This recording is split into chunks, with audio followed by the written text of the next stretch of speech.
ఇవాళ కాళేశ్వరం అనే ప్రాజెక్ట్ అది మేడిగడ్డ కాదు, నిజానికి అది మేటిగడ్డ. అల్టిమేట్ గా మళ్ళీ కాళేశ్వరమే ఇవాళ కల్పతరువుగా ముఖ్యమంత్రికి బుద్ధి తెచ్చే విధంగా మొన్న ఈ సంవత్సరం కరువు ఉందంటే మళ్ళీ ముఖ్యమంత్రి కూడా అక్కడికి పరిగెత్తుకుని పోయి ఆ 2 పిల్లర్లను రిపేర్ చేస్తానని చెప్పక తప్పని అనివార్యత కల్పించింది కాళేశ్వరం ప్రాజెక్టు. కాబట్టి మేము అనేదల్లా ఒకటే, కాళేశ్వరం కంపోనెంట్లను వాడుకుంటూనే ఇప్పటికే ఒక బ్యారేజీలు బంద్ అయినా మొత్తం మిగతా సిస్టమ్ అంతా ఇంటాక్ట్ ఉంది.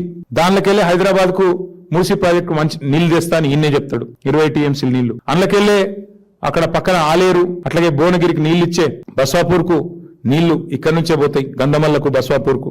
అట్లాగే అన్ని వాడుకుంటారు కాళేశ్వరం కంపోనెంట్లు, కానీ ప్రచారం మాత్రం కాళేశ్వరం కూలిపోయింది కూలిపోయింది కూలిపోయింది. ఇవాళ ఒక్క మాట నేను తెలంగాణ రాష్ట్రంలో ఉన్న మా అన్నలు రైతన్నల్ని అడుగుతా ఉన్నా, 2014లో ఈ రాష్ట్రంలో కేసీఆర్ గారు రాకముందు పండిన పంట ఎంత, ఇవాళ ఎంత వరి?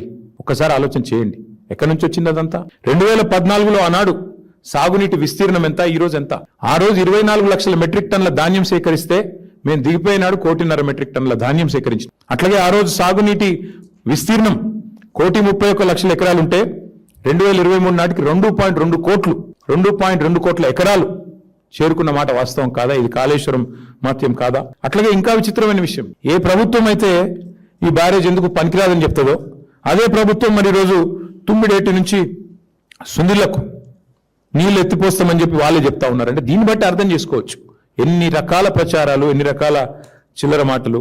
ఒకవైపేమో కూలిపోయిందంటారు, ఇంకోవైపేమో మల్లన్న సాగర్ నుంచి మూసీకి నీళ్లు తెస్తాం 20 టీఎంసీలు అని చెప్పి 10,000 కోట్లతోని వర్క్ ఇవాళ చేస్తా ఉన్నారు. అందుకే గంధమల్ల విషయంలో కానీ మల్లన్న సాగర్ నుంచి హైదరాబాద్ నీళ్లు తెచ్చే విషయంలో కానీ కాళేశ్వరం యొక్క గొప్పతనం ఈ పాటికే రేవంత్ రెడ్డికి అర్థం అయ్యే ఉంటది.